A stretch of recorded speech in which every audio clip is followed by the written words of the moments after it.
किसानों की तकलीफ की 3 तस्वीरें इस कहानी में हैं। खाद की कमी, उपज की कमी की कम कीमत और किसानों के खरीद अनाज को रखने में आपराधिक लापरवाही।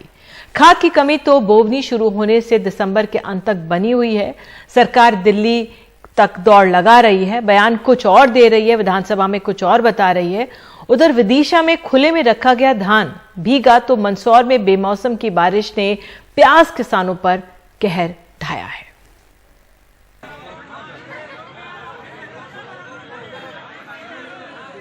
आगर मालवा जिले के सोयत कला में किसान यूरिया के लिए परेशान हो रहे हैं। सुबह से दुकान पर लाइन लग रही है। पुलिस की मौजूदगी में खाद वितरण हो रहा है। फसल की बुआई हो गई, लेकिन खाद की किल्लत बनी हुई है। महिलाएं, बच्चों को भी लाइन में लगना पड़ रहा है।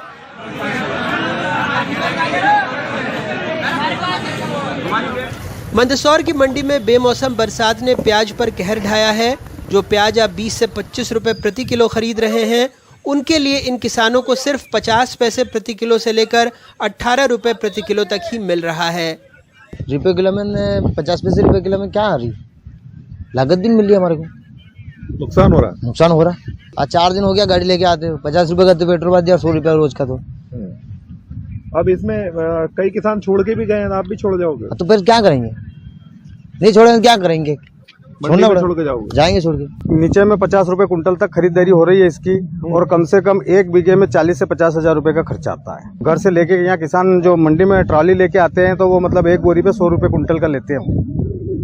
तो अब 50 रुपए और हमें देना पड़ रहा है उनको। ज्यादा ऐसी उगी हुई अगर प्याज मिल जाए तो वो छोड़ के चले जाते, तो वो सारा बड़ा ही हम किसान को देना पड़ रहा है।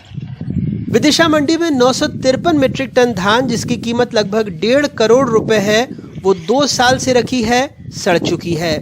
वैसे सरकार कहती है खाद की किल्लत नहीं है। किसानों की दूसरी दिक्कत पर सवाल उसे कांग्रेस की साजिश लग रही है। जी नारे सुनने में अच्छे हैं, लेकिन अगर आप जाइए तो प्रैक्टिकल करके दिखाया भाई, प्रैक्टिकल करके दिखाया। प्रैक्टिकल ये तो एक तो कांग्रेसी लोग है, बदनाम करने के लिए सरकार का वो कर दिया है। पर हम कह रहे हैं आपसे, हम कह रहे हैं कि हम दावे के साथ कह रहे हैं कि हमने चना, सरसों, मसूर समर्थन मूल्य से ऊपर बिकवाए। हमने हर फसल समर्थन मूल्य से ऊपर बिकवाई। एक तो देखिए, मांग और पूर्ति पर भाव रहते हैं। खाद 2400 रुपए बोरी हो गया, 2800 रुपए बोरी हो गया, लेकिन पूरी सब्सिडी भारत सरकार ने दी है, किसान के हित में की है। जितना उपलब्ध भारत सरकार ने कराया, हमने उसको व्यवस्थित वितरण किया है।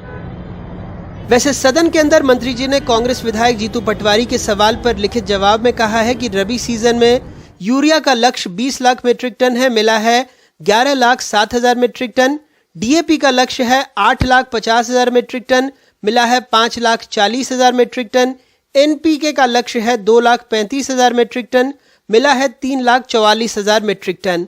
पोटाश का लक्ष्य है 80,000 मीट्रिक टन, मिला है 56,000 मीट्रिक टन। एक और बात, सरकार बार बार किसानों की आय दोगुनी करने की बात करती रही है, लेकिन विधानसभा में कांग्रेस विधायक प्रताप ग्रेवाल और नर्मदा प्रसाद प्रजापति के सवाल के जवाब में सरकार ने कहा है कि राज्य में किसानों की आय और इसमें वृद्धि से संबंधित कोई रिकॉर्ड उसके पास है ही नहीं। सरकार अपने हर भाषण में किसानों की आय दोगुनी करने की बात करती है, लेकिन हकीकत में इसका कोई लेखा जोखा नहीं है, और अगर है भी तो मध्य प्रदेश की विधानसभा में इसे पेश नहीं किया गया, न ही इसका कोई रोड मैप बताया गया। बाकी शब्दाडंबर तो अच्छे से रचे ही जा सकते हैं, कोई भी किसान इसकी हकीकत बता देगा। आगर मालवा में जफर मुल्तानी, विदिशा में नावेद, मंदसौर में मनीष और भोपाल से कैमरा पर्सन रिजवान खान के साथ अनुराग द्वारी, एनडीटीवी इंडिया।